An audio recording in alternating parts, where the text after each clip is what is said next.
Hey guys, do you know what is Python function किंवा Python मध्ये function कशा प्रकारे डिक्लेअर करतात, कशा प्रकारे कॉल करतात. सो आपण ह्या शॉर्ट मध्ये समजून घेणार आहोत. तर अगदी सोपा कन्सेप्ट आहे. सो जर तुम्हाला पायथॉन मध्ये फंक्शन डिफाइन करायचं असेल किंवा त्याला कॉल करायचं असेल तर सर्वात आधी त्याला आपल्याला डिफाइन करावं लागेल. तर त्यासाठी आपल्याला इथे डीईएफ म्हणून कीवर्ड यूज करायचा आहे. नेहमी पायथॉन मध्ये फंक्शन डिफाइन करण्यासाठी डीईएफ कीवर्ड आपण यूज करत असतो. त्यानंतर फंक्शनचं जे काही तुम्हाला नाव घ्यायचं आहे ते नाव आपण या ठिकाणी घेत असतो. जसं की मी या ठिकाणी ग्रीड घेतलं. त्यानंतर आपल्याला कोलन द्यायचा आहे. ही झाली फंक्शनची डेफिनेशन. त्यानंतर जे काही फंक्शन मध्ये आपल्याला एक्झिक्यूट करायचं आहे तर ते फंक्शनच्या बॉडी मध्ये आपल्याला लिहावं लागतं. तर इथे आपण त्या फंक्शनची बॉडी लिहिणार आहोत. जसं की इथे मी प्रिंट स्टेटमेंट घेतोय आणि प्रिंट स्टेटमेंट मध्ये जस्ट मी हाय डिफाइन करणार आहे. आणि ही झाली आपली अशा प्रकारे आपण पायथॉन मध्ये फंक्शन लिहित असतो. आता या हाय जे स्टेटमेंट आहे ते आपल्याला प्रिंट करायचं तर आपल्याला फंक्शनला कॉल करावं लागेल.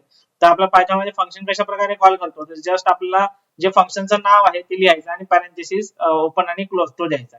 जर तुम्ही सेव्ह केलं आणि याला जर रन केलं तर तुम्ही ते बघू शकता हाय हा जो ही जी स्ट्रिंग आहे हाय जी स्ट्रिंग आहे ती या ठिकाणी प्रिंट झालेली आहे.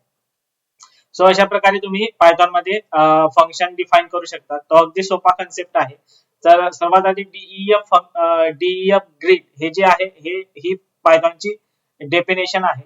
सो ही झाली डेफिनेशन, ही झाली बॉडी आणि इथे आपण फंक्शनला काय केलेलं आहे कॉल केलेला आहे. तर इथे आपण फंक्शनला काय केलेलं आहे कॉल केलेलं आहे आणि कॉल केल्यानंतर हे जे स्टेटमेंट आहे हाय ते हाय स्टेटमेंट या ठिकाणी आपल्या टर्मिनलला प्रिंट झालेलं आहे.